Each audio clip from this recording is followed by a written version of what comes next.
कल आया हूँ। आज दूसरा दिन है। आज परिषद अभी अभी हुआ। केंद्र सरकार, राज्य सरकार, उद्यमी के बीच में एक परिषद हुआ और उनके बाद मैं आप लोग को मिल रहा हूँ। केंद्र सरकार पूर्वोत्तर विभाग के 8 राज्यों में डेवलपमेंट के लिए, विकास के लिए काफ़ी अलग अलग योजना के माध्यम से निधि देती है।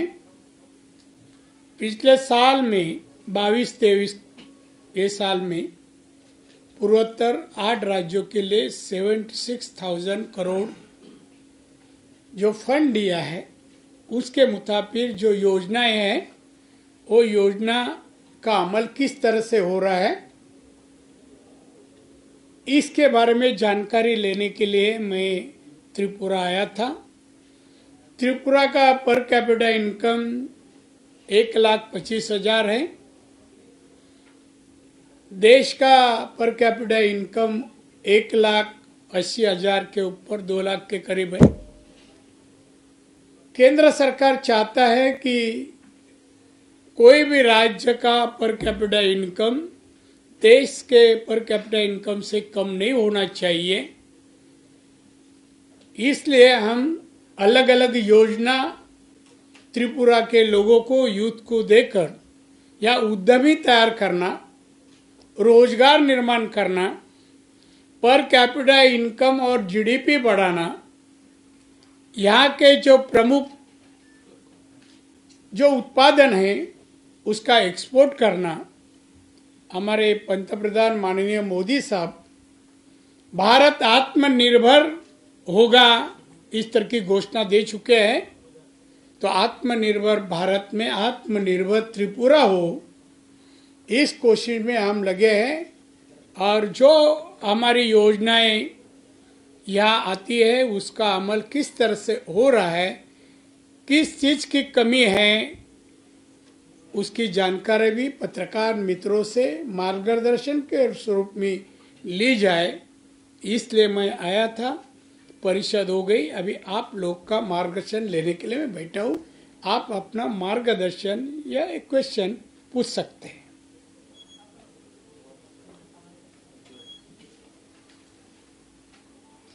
पिछले 5 सालों में त्रिपुरा जिस तरह से आगे चल रहा है, तो आगे जाके आपके डिपार्टमेंट त्रिपुरा को कैसे हेल्प करेंगे? जो चाहेंगे वो हेल्प करेंगे हम। उद्यमी, भाई अभी भी कहा कि उद्यमी बनने के लिए हमारे सभी स्कीमें हैं, अलग अलग स्कीमें हैं। उसमें हर स्कीम के लिए हम लोग मशीनरी देते हैं, उसके लिए लगने वाले टेक्नोलॉजी के जानकारी पूरी देते हैं। माल उत्पादन करने के बाद मार्केटिंग का मार्गदर्शन और एक्सपोर्ट का मार्गदर्शन भी हम लोग करते हैं। पूरा कर्जा हम लोग देते हैं, सब्सिडी भी देते हैं। सब्सिडी भी 25% सब्सिडी है। महिला हो कि महिला की संस्था हो तो 35% सब्सिडी है। SC/ST के लिए भी सब्सिडी काफी है, उनके लिए अलग योजनाएं हैं।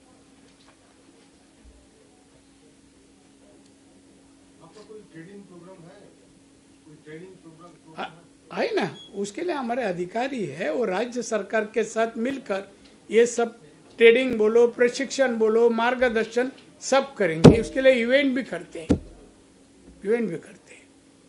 आपने तो MSCB का रिव्यू किया है, नॉर्थ ईस्ट। आपने तो ये रिव्यू किया है, रिव्यू करने के लिए आया है। तो रिव्यू करने के लिए नहीं, वो काम अधिकारी का है। जो काम चल रहा है वो देखने को है। या हालत क्या है, कैसा है नॉर्थ ईस्ट का? देखिए, स्टेटस क्या है, प्रोग्रेस क्या है, शॉर्टकमिंग्स क्या है, क्या आपने? नहीं, मैं जो देखा है कि त्रिपुरा में कि जो अधिकारी है वो सही तरीके से काम कर रहे हैं। एक देखो 21-22 में जो पूर्वोत्तर विभाग में जो पैसे दिए थे हमने 68,000 करोड़, उसमें त्रिपुरा को भी थे। 100% पैसे खर्च हो गए। सब योजना इम्प्लीमेंट हो रही है और गति से हो रही है। देखिए त्रिपुरा में अभी एयरपोर्ट भी आया, 3 साल हो गए। मैं अभी आज के इसमें स्पीच सुना होगा कि मैं कहा कि यहाँ टूरिज्म डेवलप होना चाहिए।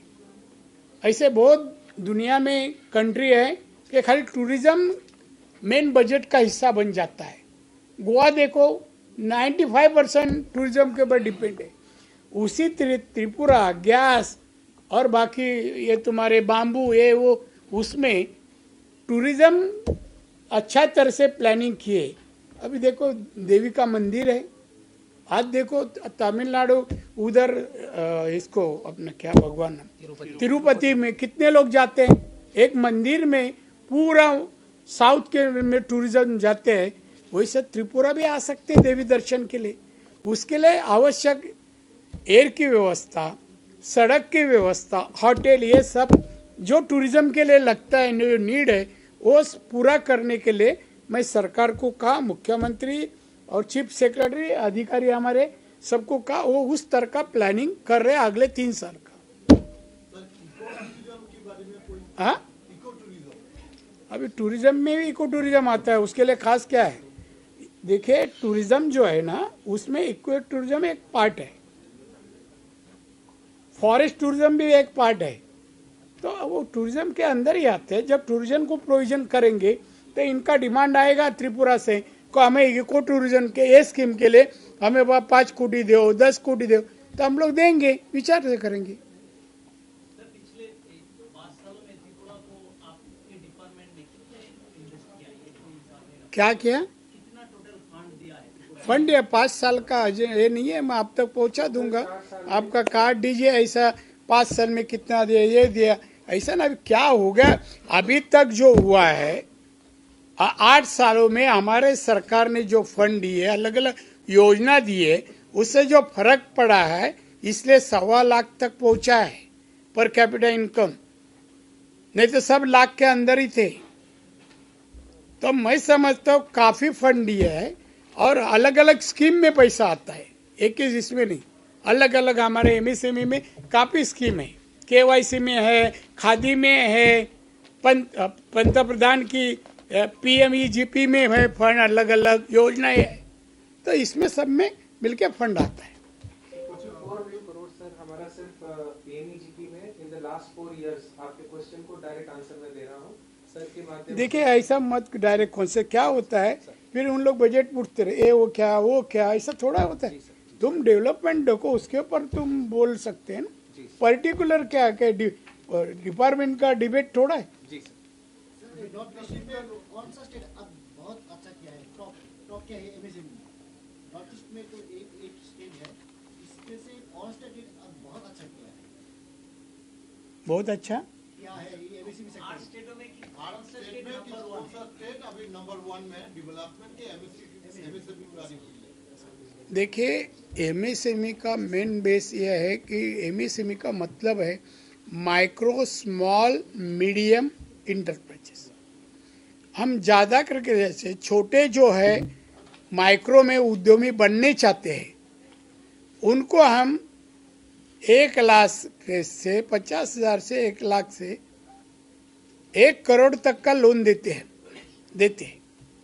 स्मॉल में हम 50 करोड़ तक लोन देते हैं स्मॉल में, और मीडियम में 250 करोड़ तक लोन देते, उनको मदद हम करते हैं बैंक से, इससे अच्छा।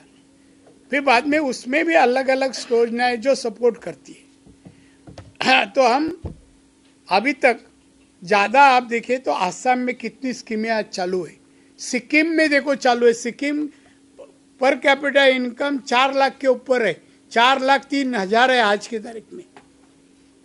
वहाँ एमएसएमई ने अच्छा काम किया है। आसाम में अच्छा काम चालू है। उसी तरह त्रिपुरा में काम चालू किया है। तो त्रिपुरा कभी अगले 3 साल में 2.5-3 लाख तक हमारा पर कैपिटा इनकम जाएगा, ये हम उम्मीद रखते हैं।